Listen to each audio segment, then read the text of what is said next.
Hello students, कैसे हैं आप सभी। मैं विकास राठौर स्वागत करता हूं talking textbooks living no child behind present from Kota to India teaching live, जहां पे आप लोगों को ओलंपियाड्स के साथ साथ स्कूल एग्जामिनेशंस की प्रिपरेशन भी करवाई जा रही है और मेरे साथ साथ बहुत ही ऑसम टीम इसमें आप लोगों की हेल्प कर रही है और इनके साथ में आप अपनी प्रिपरेशन बहुत ही अच्छे से और बहुत ही शानदार और बहुत ही स्टेप बाय स्टेप कर रहे हैं और अपने नोट्स प्रिपेयर कर रहे हैं। जैसा कि आप लोगों को पता है कि हम लोगों ने 9th क्लास के अंदर जो हमारा चैप्टर चल रहा है, जिस चैप्टर का हम डिस्कशन कर रहे हैं, वो है हमारा नेचुरल रिसोर्सेस। ओके बेटा, अब हम लोगों ने नेचर जो हमें प्रोवाइड कर रही है उसके बारे में डिस्कस किया। ठीक है, अब हमें यह देखना है कि नेचर ने हमें जो चीजें प्रोवाइड की हैं उस ही तरीके से नेचर से जो चीजें हमारे लिए हार्मफुल हैं, नेचर के लिए, अर्थ के लिए, हमारे भाई नेचुरल जो रिसोर्सेज है वो है कहां, हमारी अर्थ में। माइंस वगैरह की हम बात करें, लैंड्स वगैरह की हम बात करें, इनको अगर किसी तरह का कोई इफेक्ट हो रहा है तो वो एटमॉस्फेयर से हो रहा है, एनवायरमेंट से हो रहा है, सनरेज से हो रहा है, यूवी रेज से वगैरह, इन सभी से हो रहा है। तो इनसे भी हमें क्या मिल रहा है, प्रोटेक्शन मिल रहा है। तो आज अपन उसके बारे में डिस्कस करेंगे और डिफरेंट डिफरेंट जो एटमॉस्फेयर की लेयर्स हैं उनके बारे में अपन डिस्कस करेंगे। जैसा कि आप लोगों ने 3rd स्टैंडर्ड में जब आप होंगे, ठीक है, तब आप लोगों ने बहुत अच्छे से वहां पे रीड किया होगा। अब आप बोलोगे कि सर 9th क्लास में आ चुके हैं, 3rd क्लास की आप बात कर रहे हो, है ना। अभी तो बताओ मुझे आप लोग, अरे भाई एक बार बताओ, तो हम आगे बढ़ते जाएं और पीछे की चीजें भूलते जाएं, ऐसा थोड़ी ना होगा, है ना। हमें क्या करना पड़ेगा, हमें जो पीछे की चीजें हैं उन्हें भी लर्न करना होगा। इसीलिए आप लोग टेंशन ना लो, हम धीरे धीरे एक सेशन और लेंगे, उसमें क्या करेंगे, जो हमने अभी तक जितने भी चैप्टर्स पढ़े हैं, जितने भी चैप्टर्स को रीड किया है, हम उसके बारे में डिस्कस करेंगे। टेंशन नहीं है, कोई दिक्कत वाली बात नहीं है। आगे बढ़ते हैं फटाफट से। नेक्स्ट जो मैं आप लोगों को बताना चाहता हूं ये कि आज जो हम देखेंगे वो है डिफरेंट डिफरेंट एटमॉस्फेयर की लेयर्स और वाटर साइकिल, और हम देखेंगे जो हमारी एयर है उस एयर में जो डिफरेंट डिफरेंट गैसेस हैं उनका क्या क्या अमाउंट है, उनके बारे में हम डिस्कस करेंगे। टेंशन वाली कोई बात नहीं। ओके, लेकिन उससे पहले आप लोगों को क्या करना है, फटाफट से वीडियो को लाइक करना है, शेयर करना है और चैनल को सब्सक्राइब करना है। और सब्सक्राइब करने के बाद में आप लोगों को क्या करना होगा, बेल आइकन प्रेस कर देना होगा ताकि आपको नेक्स्ट वीडियो की टाइमली नोटिफिकेशन इजीली अवेलेबल हो जाए। जैसा कि आप लोगों को पता है, फटाफट से इस काम को कर देना होगा। आगे बढ़ते हैं फटाफट से। नेक्स्ट जो आप लोगों को पता है कि आप लोगों को क्या करना है, आप लोगों को गूगल पे पे जाना है। गूगल पे पे जाने के बाद में आप लोगों को टेलीग्राम को डाउनलोड कर लेना होगा और टेलीग्राम को डाउनलोड करने के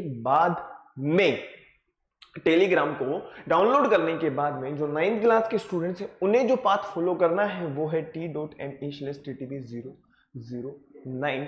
अब जैसे ही आप इस पाथ को फॉलो करते हैं, आप हमारे टेलीग्राम चैनल को ज्वाइन कर चुके होंगे, जिससे होगा क्या, जिससे ये होगा कि आप हमारे टेलीग्राम चैनल पे जो भी स्टडी मटेरियल है आप इजीली उसको एक्सेस कर सकते हो और एक्सेस करने के बाद में आप इजीली अपनी प्रिपरेशन शानदार और जबरदस्त कर सकते हो। कोई दिक्कत नहीं है, सिंपल सी बात है। ओके, आगे बढ़ते हैं फटाफट से। नेक्स्ट, जैसा कि आप लोगों को पता है कि आप लोगों को क्या करना होगा, और भी फाड़ू तैयारी करने के लिए आप लोगों को टॉकिंग टेक्स्ट बुक की वेबसाइट को विजिट करना होगा, जो कि है www.talkingtextbooks.in। अब आप लोगों को आपकी रिलेवेंट क्लास के अकॉर्डिंग देखना है, जो कि यहाँ पे आप लोगों को नजर आ रहा है, जिसमें आप लोगों को मिलेगा कॉम्प्रिहेंसिव स्टडी मटेरियल है, लाइव रिकॉर्डेड क्लासेस है, होमवर्क है, क्विजेज हैं और पेरियोडिक टेस्ट पेपर्स। इसके अलावा बेटा हम लोगों ने जिन चीजों को डिस्कस किया है वो है हमारी ओलंपियाड्स लेवल के क्वेश्चंस। ओलंपियाड्स लेवल के क्वेश्चंस में हम लोगों ने सेल एंड टिश्यू इन दोनों को डिस्कस किया था और हम लोगों ने उसमें एक्सपेक्टेड क्वेश्चंस को भी डिस्कस किया है। टेंशन मत लो आप किसी भी तरह की, अगर आप अपनी प्रिपरेशन बहुत अच्छे से कर रहे हो, बहुत शालीनता से कर रहे हो और ईमानदारी से कर रहे हो, तो टेंशन वाली कोई बात नहीं है, पक्का मजा आ जाएगा। लेकिन यार प्रिपरेशन में किसी तरह की कोई कमी मत रखो। जब हम ओलंपियाड्स लेवल के क्वेश्चन लेकर के आ रहे हैं तो उसको एक बार नहीं, उसको आप जब तक सेटिस्फाई ना हो, जब तक आप आपकी कॉन्सेप्ट क्लियर ना हो तब तक आपको उसको बार बार रिवीजन करना है, बार बार देखना है, क्योंकि अगर हम स्वयं का मूल्यांकन नहीं कर सके, हम खुद को, अगर हम खुद की एक्सरसाइज नहीं कर पा रहे हैं तो फिर तो बहुत गलत बात हो जाएगी, ठीक है ना। तो आप लोगों को क्या करना है, बाय नाउ पे क्लिक करना है। बाय नाउ पे क्लिक करने के बाद में आप लोगों को फटाफट से इस वाले पेज पे आ जाना है, जहां पे आप लोगों को नजर आएंगी प्राइस डिटेल, और हर हिंदुस्तानी को इस चीज का बहुत बेसब्री से इंतजार होता है, वो होता है डिस्काउंट। ओके अब ये जो डिस्काउंट है आप लोगों को एक छोटा सा कोड लगाने से मिल जाएगा, वो है मेरा वाला कोड VR Life। जैसे आप इस कोड को यूज करते हैं बेटा, आपको 30% डिस्काउंट मिलेगा। कहने का मतलब जहाँ पे अगर हम 6 क्लास की बात करें तो 6 क्लास का जो मटेरियल है, स्टडी मटेरियल जो आपको यहाँ पे नजर आ रहा है वो 9000 का है। अगर इसका 30% हम देखते हैं तो 2700। कहने का मतलब ये क्या हो जाएगा, डिडक्ट हो जाएगा, और डिडक्ट होने के बाद में जो पेबल अमाउंट रहेगा ना बेटा, वो रहेगा ओनली 6300। 6300 जिसे आप बाय पैकेज पे क्लिक करेंगे, आप अपनी सुविधा अनुसार ये 6300 आप अपनी सुविधा अनुसार पेमेंट कर सकते हो, जैसा कि आप लोगों को यहाँ पे नज़र आ रहा है। डेबिट कार्ड है, क्रेडिट कार्ड है एंड नेट बैंकिंग। फिर भी अगर आपकी दिमाग में आपकी हो सकता है कि आपकी कोई क्यूरियोसिटी हो सकता है कि आपको कुछ और क्वेश्चन पूछने हो, तो उसके लिए या किसी भी तरह की कोई टेक्निकल प्रॉब्लम है तो आपको क्या करना है, 9549041111 पे कॉल कर देना होगा, जिससे आपकी क्वेरी वहां पे क्लियर हो जाएगी। आपकी जो भी समस्या है उसका समाधान किया जाएगा, आपकी जो भी प्रॉब्लम है उसको सॉल्व कर दिया जाएगा, मेरी गारंटी पक्का। ओके आगे बढ़ते हैं फटाफट से। जैसा कि आप लोगों के साथ में हम लोग बायोलॉजी की स्टडी कर रहे हैं, और बायोलॉजी में भी हम जो है क्लास 9th को देख रहे हैं। क्लास 9th में हम लोगों ने बहुत एडवांस लेवल लिया है, जैसा कि आप लोगों को पता है। मैंने आप लोगों से एक बात कही थी कि एनसीईआरटी तो हम कवर करेंगे ही, एनसीईआरटी को तो हम कवर करेंगे ही, इसके अलावा हम और भी एडवांस लेवल की स्टडी करेंगे, टेंशन वाली कोई बात नहीं। लेकिन लेकिन लेकिन एक चीज का ध्यान रखिएगा, जब भी हम इन क्वेश्चंस को देखेंगे, किन क्वेश्चंस को बेटा, ओलंपियाड्स के क्वेश्चंस को, तो आप लोगों को अपनी प्रिपरेशन का ध्यान रखना है, ठीक है, प्लस एक आपका रिवीजन, इन दोनों चीजों को आपको विशेष ध्यान देना है। ओके इस चीज का ध्यान रखना पड़ेगा बेटा। आगे बढ़ते हैं नेक्स्ट, हमारा cardinal promise. I promise to listen to the complete lecture and make proper notes of it so that I can become a smart student. बस मैं आप लोगों से कुछ नहीं चाहता हूँ सिवाय I promise to listen to the complete lecture and make proper notes of it so that I can become a smart student. फटाफट से आगे बढ़ते हैं। जैसा कि आप लोगों को पता है कि हम लोगों ने आज जो हम देखने वाले हैं वो है हमारा लेक्चर नंबर 3, किसमें, नेचुरल रिसोर्सेज में, जहां हम फूड चेन्स वगैरह के बारे में और थोड़ा सा वाटर साइकिल के बारे में बात करेंगे। फूड चेन के बारे में हम इसके बाद वाले लेक्चर में और भी थोड़ा डिटेल में देखेंगे, लेकिन आज जो हम देखने वाले हैं हमारे एटमॉस्फेयर के बारे में देखने वाले हैं, क्योंकि आप लोगों ने जो है 3rd क्लास पढ़ी हुई है, ठीक है, इतना मैं मानता हूँ 3rd के बाद में आप लोगों ने 4th क्लास भी पढ़ी होगी, तो सिंपल सी बात है 3rd क्लास तो आप लोगों को बहुत अच्छे से आती है, और 4th क्लास के बारे में भी आप लोगों को बहुत अच्छे तरीके से आइडिया है। जो स्टूडेंट्स हमारे साथ में आज नए जुड़ रहे हैं उनको मैं एक बार बता देता हूं कि हम लोगों ने एनवायरनमेंट के बारे में पढ़ा है, एनवायरनमेंट के बाद में हम लोगों ने एनवायरनमेंट्स के जो कंपोनेंट्स उसके बारे में पढ़ा है, एनवायरनमेंट के बाद में हमें जो एनवायरनमेंट ने प्रोवाइड किया है, हमारी जो धरती माता है उसने हमें जो जगह प्रोवाइड की है उसे कहा है हम लोगों ने क्या, हैबिटेट। फिर नेचर ने जो हमें चीजें प्रोवाइड करी हैं उनको हमने डिफरेंट कैटेगरी के अंदर कैटेगराइज किया है, और यहाँ पे ह्यूमंस का कोई भी रोल नहीं होता है। फिर उसके बाद में हम लोगों ने बेसिस ऑफ हमने जिसके आधार पर इनको कैटेगराइज किया था, टाइप्स ऑफ नेचुरल रेसेस को, उनको हमने स्टडी किया था। फटाफट से आगे देखते हैं, जैसा कि आप लोगों को पता है। फिर उसके बाद में हम लोगों ने बायोटिक एंड एबायोटिक के बारे में देखा था, और उसके बाद हम लोग जो देख रहे थे वो था हमारा बेस ऑन यूटिलिटी, और उसके बाद में हम लोगों ने एयर के बारे में बात की थी। तो मैंने आप लोगों को पिछली क्लास में एक बात बताई थी कि बेटा यहां पे बहुत ही ज्यादा सोचने और समझने की बात है, वो ये कि हमने एटमॉस्फेयर को अलग स्टडी किया। एटमॉस्फेयर में हम लोगों ने देखा है मिक्सचर्स ऑफ गैसेस के बारे में। किसके बारे में? मिक्सचर्स ऑफ गैसेस के बारे में। और अगर हम बात करें हमारे एनवायरनमेंट के बारे में, तो हमारे एनवायरनमेंट में हम लोगों ने जिसकी स्टडी की है वो है हमारे चारों तरफ का abiotic component and biotic components. I hope बिल्कुल क्लियर हो गया होगा। अब हम आगे देखते हैं आज एटमॉस्फेयर के बारे में। Surrounding earth there is a thick layer of air is called atmosphere. बात को समझिएगा। अगर हम बात कहें किसके बारे में, अगर हम बात कहें एयर के बारे में, तो एयर है क्या? मिक्सचर्स ऑफ गैसेस ही तो है, ठीक है। मिक्सचर्स ऑफ गैसेस है जिसके अंदर बहुत सारी अमाउंट्स में डिफरेंट गैसेस हैं, उनका एक पर्टिकुलर परसेंटेज है, एक पर्टिकुलर कंपोनेंट वहां पे रोल प्ले कर रहा है, उसके बारे में हम आगे डिस्कस करेंगे। लेकिन अगर हम बात करें एयर के बारे में, एयर है क्या? हमें थोड़ी ना नजर आ रही है, ठीक है ना, लेकिन है तो सही, ठीक है। और उससे ही मिलकर के एक जो ट्रांसपेरेंट लेयर बनी है उसको हमने क्या कहा है? उसको हमने कहा है एटमॉस्फेयर। अब लेयर्स क्या है? यहां पे तो हमने बस दो ही लेयर के बारे में देखा है कि ट्रोपोस्फेयर क्या होगा एंड स्ट्रेटोस्फेयर क्या होगा। अगर हम बात करें ट्रोपोस्फेयर के बारे में, तो जो सबसे नीचे वाली लेयर है, जैसे ही आप थोड़ा सा ऊपर की तरफ जाओगे जहां पे आपको क्लाउड्स वगैरह नजर आएंगे, मात्र हमारी धरती माता से, यह हमारी धरती माता है, ठीक है, जहां पर भी आप खड़े हो वो हमारी अर्थ है। इस अर्थ से लगभग 15 किलोमीटर की ऊंचाई पे अगर आप चले जाते हैं तो वहां पे आपको ट्रोपोस्फेयर नजर आ जाएगी, जहां पे क्लाउड्स वगैरह, इसके अलावा हम बात कहें कि जो एयर वगैरह है वहां पे आपको इजीली नजर आ जाएगी। जो हमारे क्लाउड्स वगैरह होते हैं ना, आपको पता होगा कि अगर हम बात करें अरुणाचल प्रदेश के बारे में, आपने सुना होगा, एक स्टेट है इंडिया का हमारे यहाँ पे, ठीक है, अरुणाचल प्रदेश। सबसे पहले वहां पे सूरज उदय होता है, कहने का मतलब सनराइज होता है। वहां पे जो घर बने हुए होते हैं वहां पे वो क्लाउड्स तो नीचे नजर आते हैं, क्योंकि पूरा का पूरा जो है वो थोड़ा सा माउंटेन एरिया, ठीक है ना, इस टाइप से एरिया बना हुआ है।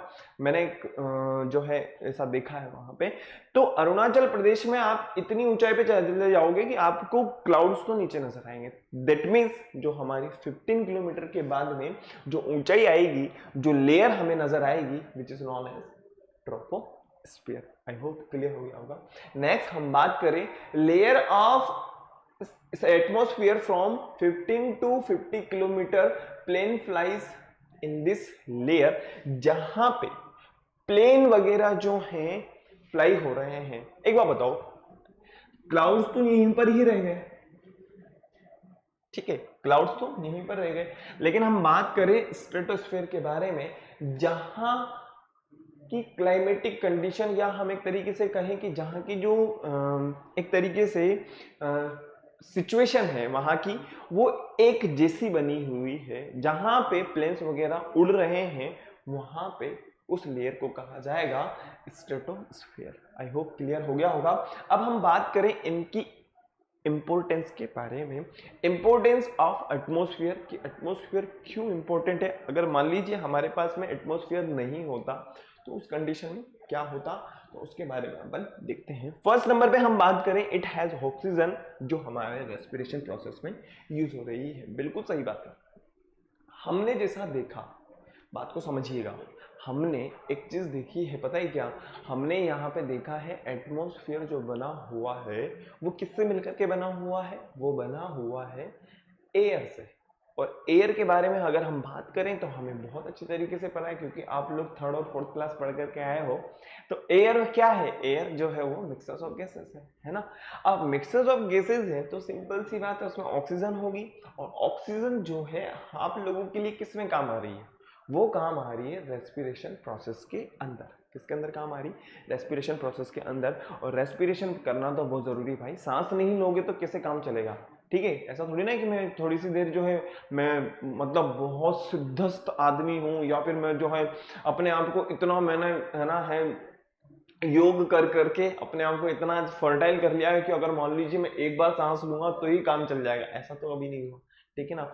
सांस तो आपको लेनी ही पड़ेगी, ठीक है। और हमें पता है कि रेस्पिरेशन वाली प्रोसेस में क्या होता है, ध्यान रखना बहुत इंपॉर्टेंट है, क्योंकि क्योंकि जब आप 9th से 10th क्लास में आओगे तो वहां पे आप लोगों को पता चलेगा जो ऑक्सीजन होती है वो हमारे फूड का ऑक्सीडेशन कर रही है, और ऑक्सीडेशन के बाद में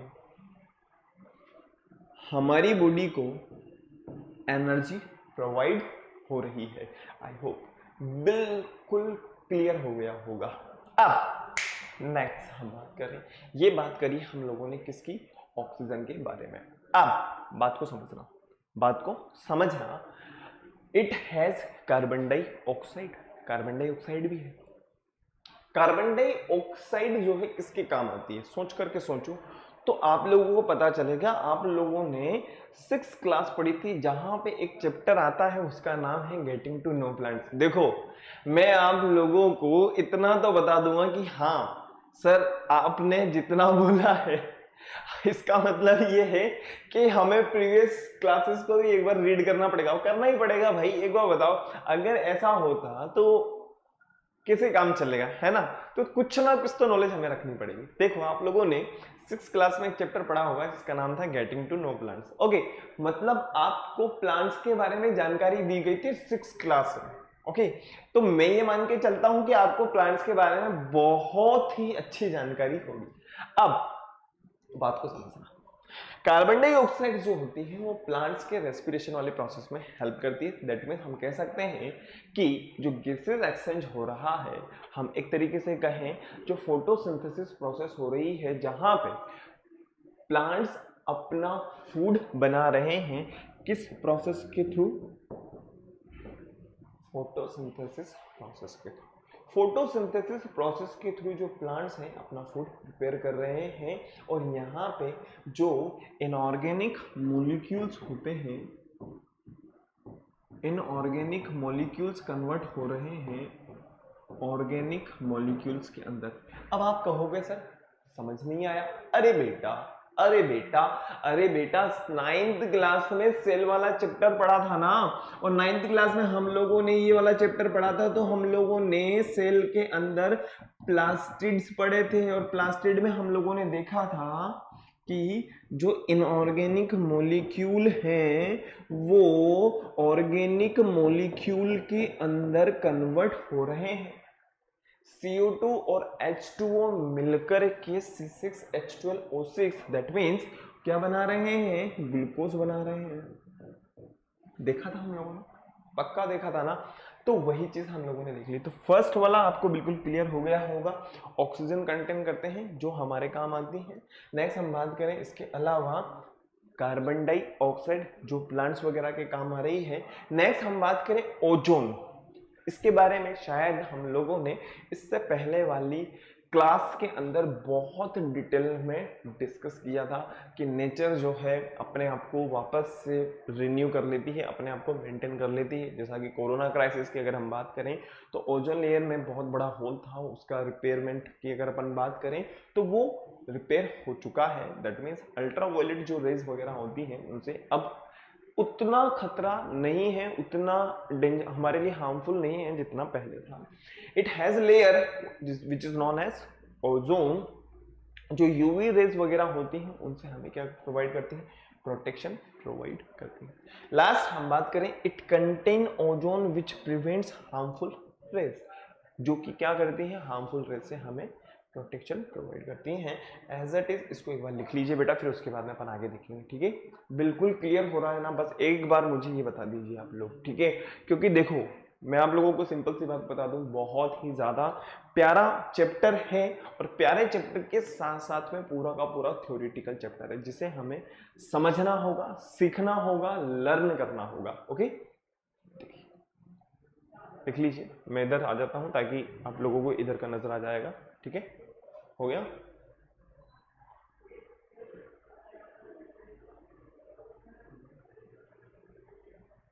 चलें आगे।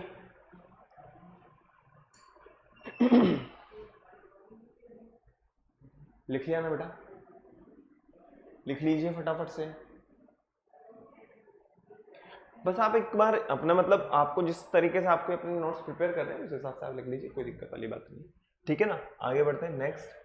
अब हम बात करते हैं डिफरेंट लेयर्स के बारे में। ओके, जो फर्स्ट नंबर की लेयर हमारे पास में आती है वो है हमारे पास ट्रोपोस्फेयर। क्या है हमारे पास में? ट्रोपोस्फेयर है। और सबसे नीचे वाली जो लेयर है, आप ऐसे करके देख सकते हो उसको आराम से।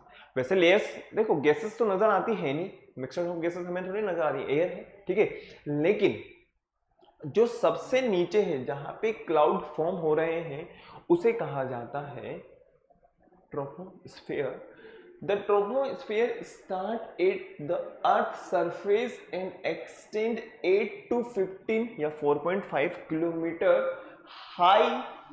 This part of atmosphere is the most dense. सबसे ज्यादा डेंसिटी यहीं पर ही होती है। फिर उसके बाद में धीरे धीरे धीरे धीरे अगर अपन ऊंचाई के साथ में बढ़ते चले जाएंगे, धीरे धीरे अगर ऊपर चले जाएंगे तो वहां पे डेंसिटी कम होती जाती है। कहने का मतलब घनत्व जो होता है वो कम होता चला जाता है। नेक्स्ट हम बात करें the cycle which occurs in the troposphere begins the sun evaporates large amount of water. यहां पे सन से जो वाटर का इवोपरेशन हो रहा है, इवोपरेशन होगा तो वाटर ऊपर की तरफ जाए, ऊपर की तरफ जाएगा तो भाई साहब क्लाउड्स वगैरह बनेंगे। और हम लोगों ने अभी जस्ट देखा है जो क्लाउड्स फॉर्म होते हैं, जो क्लाउड्स वगैरह बनते हैं, बादल जहां पे बनते हैं, वो वाली जो लेयर होती है उसे कहा जाता है ट्रोपोस्फियर। फटाफट से एज इट इज को उतार लीजिए। फिर उसके बाद में देखिए ये वाली जो लेयर है ना, इसको तो हमने क्या कह दिया? ट्रोपोस्फियर। इसके ऊपर वाली लेयर की अगर हम बात करेंगे वो होगी हमारी स्ट्रेटोस्फियर, ठीक है। एज इट इज इसको लिख लीजिए, फिर उसके बाद में आगे बढ़ते हैं। हो गया? लिख लीजिए बेटा फटाफट से। As air rises, expands and cools, water vapour condensed and clouds develop. हम लोगों ने जस्ट इसके बारे में डिस्कस किया है ना। फटाफट से इसको लिख लीजिए।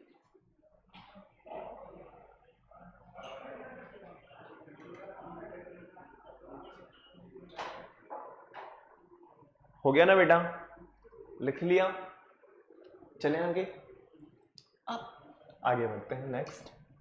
जैसा कि आप लोगों को यहाँ पे समय सीमा 00 नजर आ रही होगी, कोई बात नहीं, आगे बढ़ते हैं। देखिए अगर हम देखें स्ट्रेटोस्फेयर के बारे में, जहां पे हम लोगों ने डिस्कस किया है कि जहां का एक तरीके से जहां की सिचुएशन, जहां की क्लाइमेटिक कंडीशंस बिल्कुल फिक्स होगी, वहां पे एयरप्लेन वगैरह जो होते हैं हमारे वहीं पर ही फ्लाई होते हैं। अब अगर मान लीजिए उड़ते उड़ते कुछ चीजें अगर नजर नहीं आ रही हैं, जहां पे अगर मान लीजिए तापमान अगर समान नहीं है तो भी प्रॉब्लम हो सकती है। तो वहां पे उस वाली लेयर को, या हम कहें जो ट्रोपोस्फेयर के ऊपर वाली जो लेयर है उसे क्या कहा जाएगा? स्ट्रेटोस्फेयर।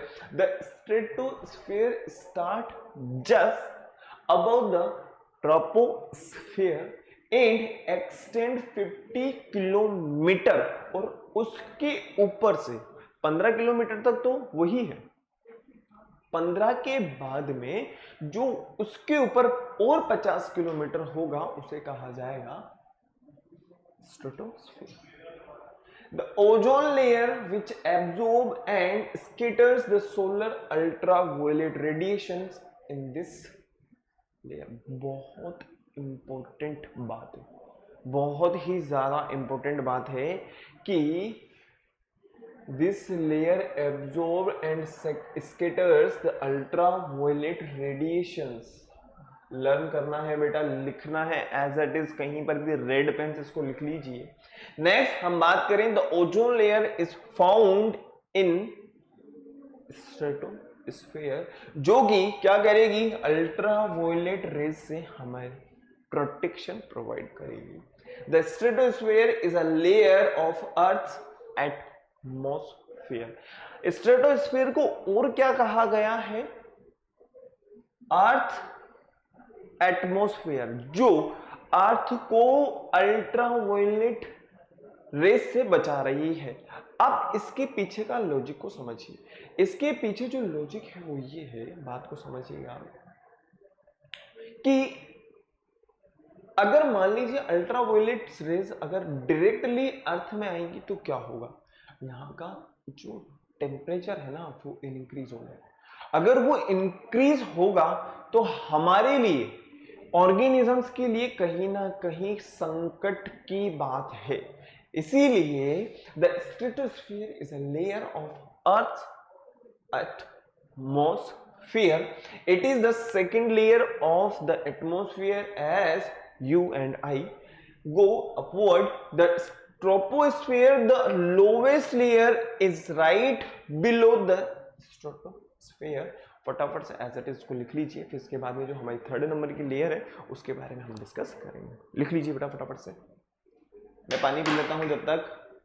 ठीक है, हो गया।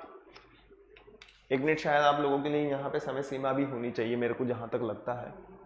यस, समय सीमा है लेकिन 0 हो चुकी है, कोई बात नहीं।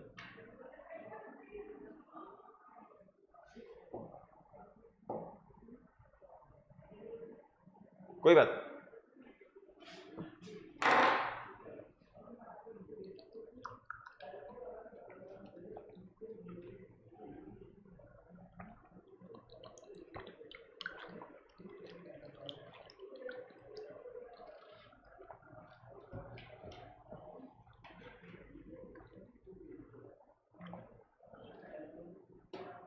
हो गया।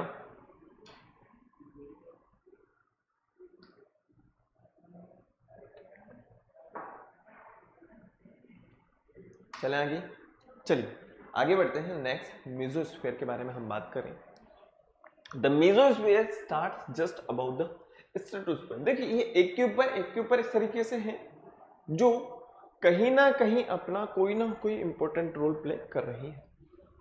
The mesosphere start just about the stratosphere and extend to 85 kilometre.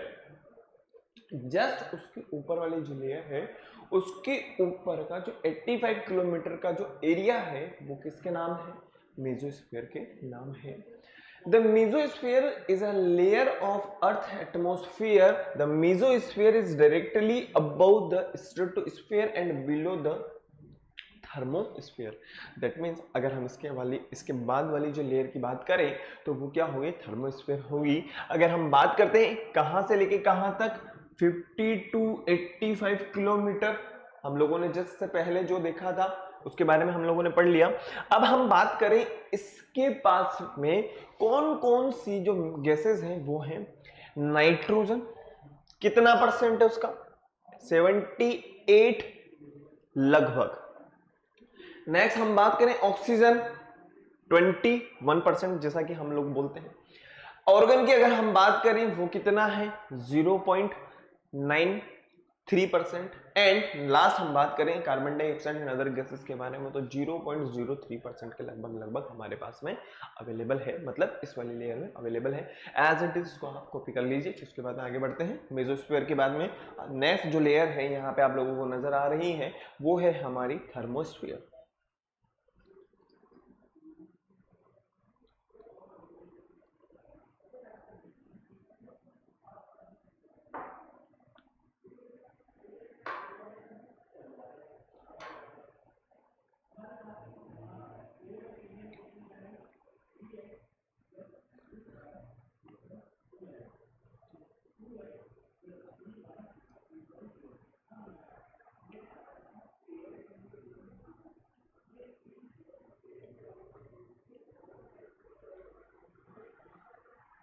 हो गया, लिख लिया बेटा, चले आगे। अब बात को समझिएगा, हम बात करते हैं जो हमारी अर्थ है उसके चारों तरफ जो लेयर्स हैं वो किस तरीके से प्रेजेंट है तो उसके बारे में अपन बात करते हैं। जैसा कि आप लोगों को यहाँ पे नजर आ रहा होगा ये हमारी अर्थ है, ये हमारी अर्थ है। ओके, एक मिनट मैं बात करूं तो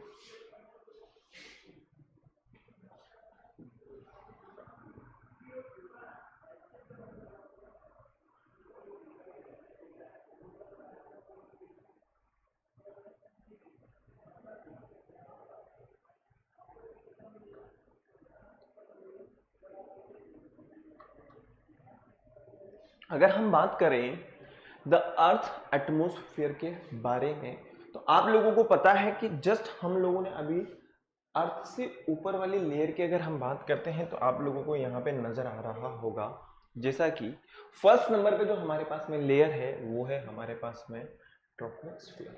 ओके, नेक्स्ट जो हमारे पास में लेयर है, जहां पे ट्रोपोस्फियर की अगर मैं बात करता हूं, ये हमारी अर्थ है। हमारी अर्थ के ऊपर वाली जो लेयर है वो है ट्रोपोस्फियर। उसके बाद में यहां पे क्लाउड्स फॉर्म हो रहे हैं, जैसा कि हम लोगों ने स्टडी की। इसके ऊपर वाली जो लेयर है वो है हमारे पास में स्ट्रेटोस्फियर, जहां पे प्लेन्स वगैरह उड़ रहे हैं, फ्लाई हो रहे हैं, इतना हम लोगों ने देखा। फिर उसके बाद में स्ट्रेटोस्फियर की अगर हम बात करें, वो है हमारे पास में मेसोस्फियर, जहां पे बहुत सारी गैसेस वगैरह जो है इन्वॉल्व है। और फिर उसके बाद में हम बात करेंगे थर्मोस्फियर में, एंड लास्ट हमारे पास में बात करेंगे उसको हम है एक्सोस्फीयर के बारे में। आई होप बहुत इजीली क्लियर हो गया होगा।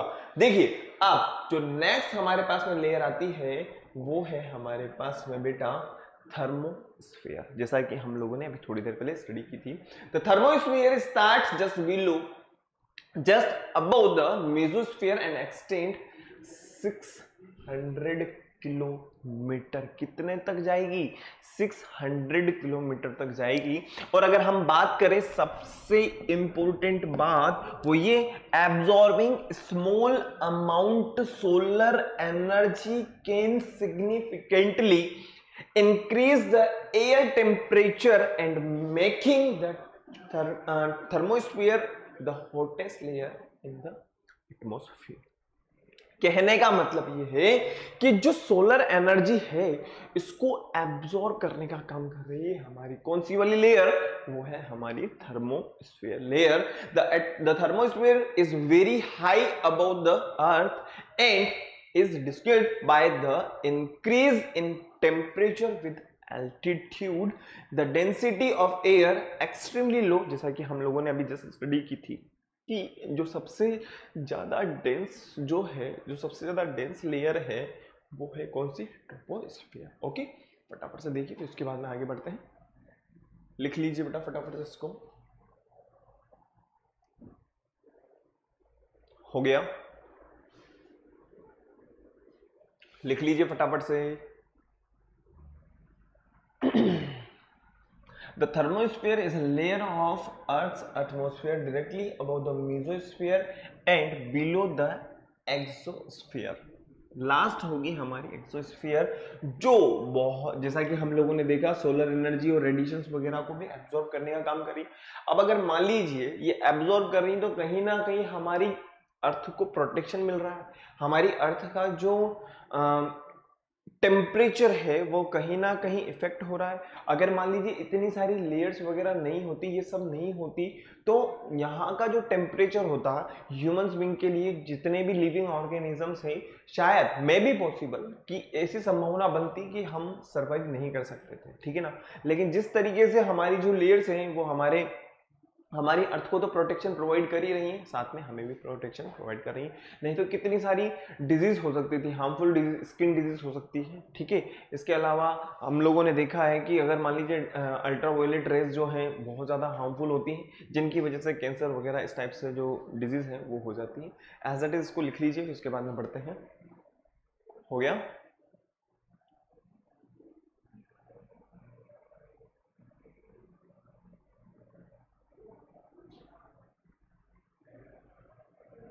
हो गया?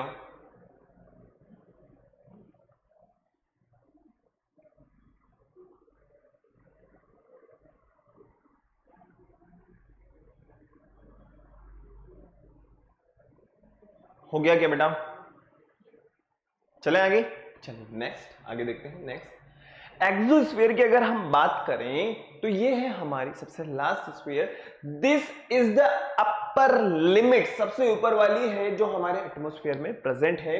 It extend from the top of the thermosphere up to 10,000 kilometre. The exosphere is the highest and top layer of the Earth atmosphere it starts at the 500 kilometre high and marks the edge of space.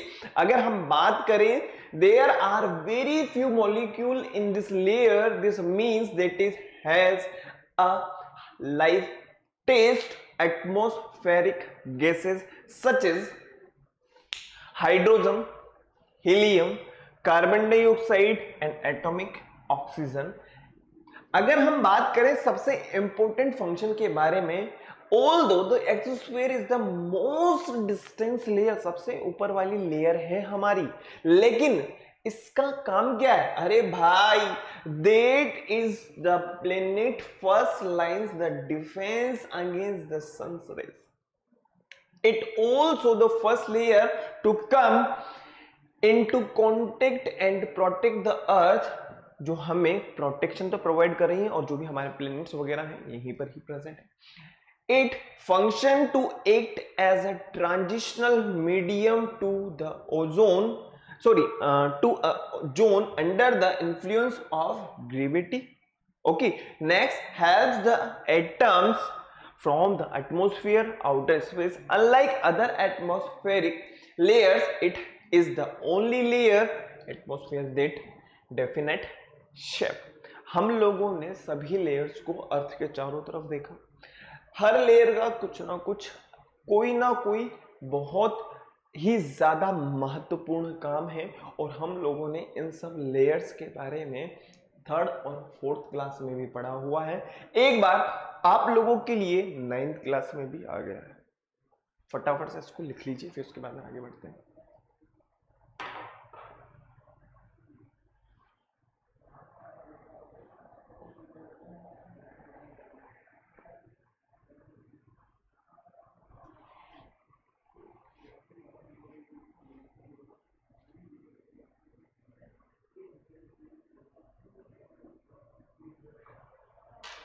हो गया,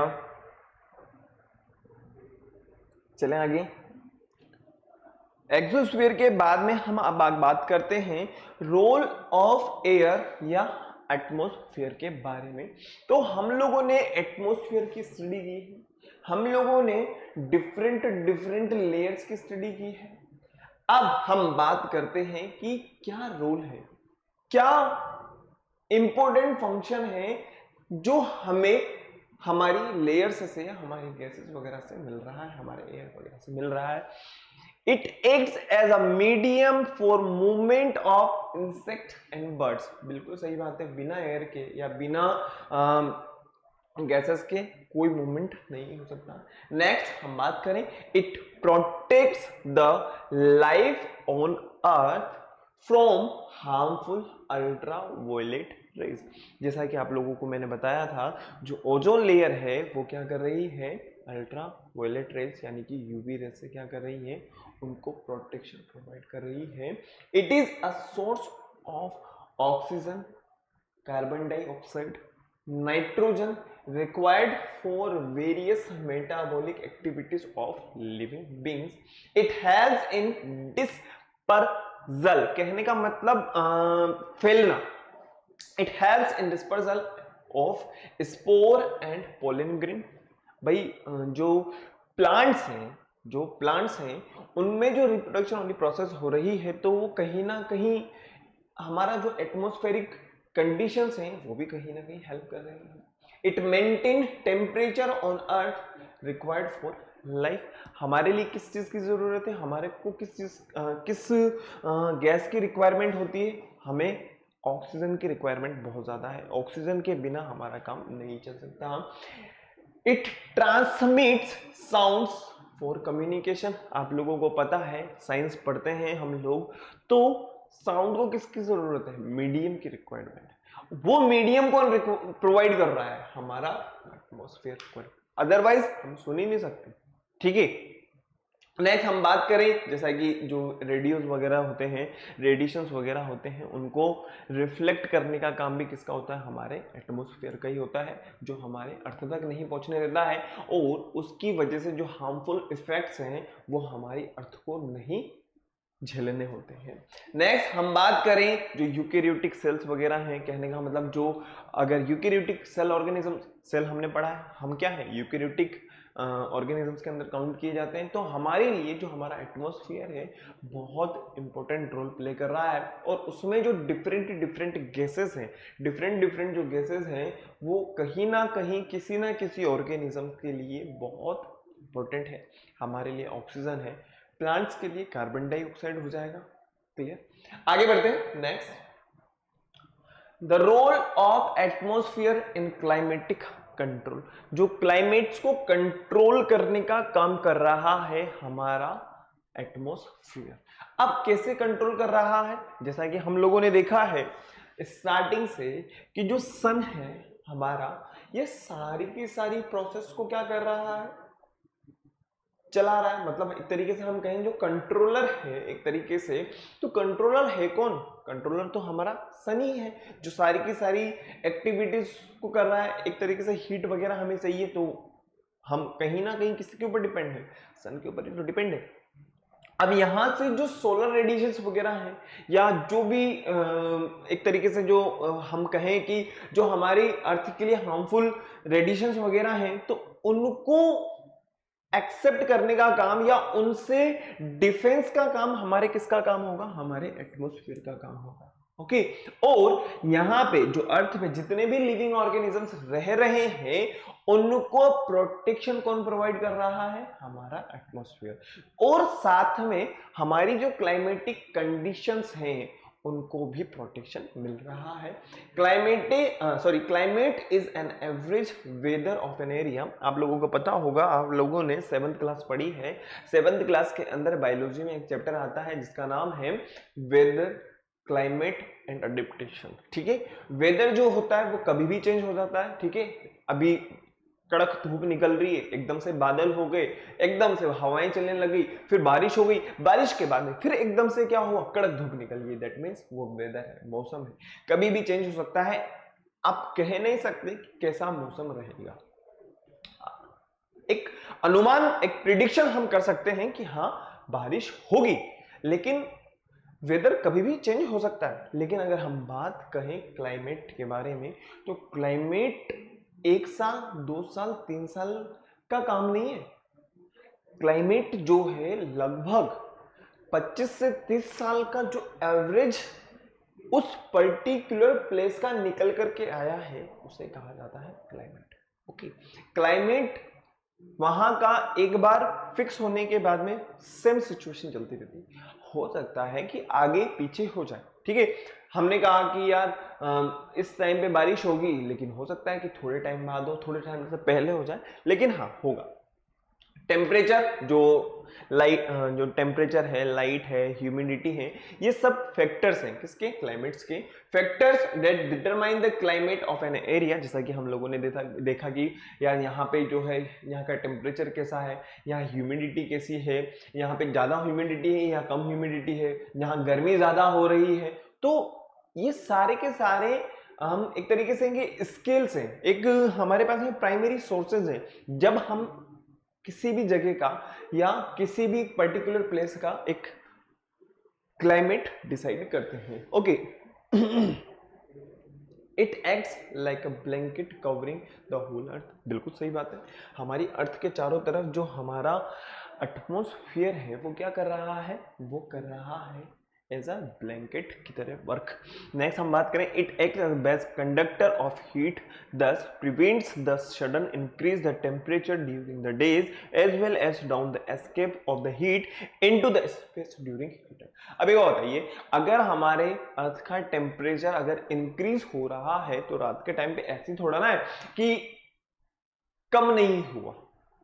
हालांकि हम ये मान सकते हैं कि गर्म रहता है, लेकिन ऐसा नहीं है कि उसमें किसी तरीके की कोई कमी नहीं आती। तो वो जो चेंजेस हो रहे हैं तो उसमें भी कौन हेल्प कर रहा है, हमारी अर्थ के चारों तरफ का जो ब्लैंकेट है, जिसे हमने क्या कहा है, जिसे हमने हमारा एटमॉस्फेयर कहा है। एज इट इज इसको लिख लीजिए बेटा, फिर उसके बाद में आगे चलते हैं।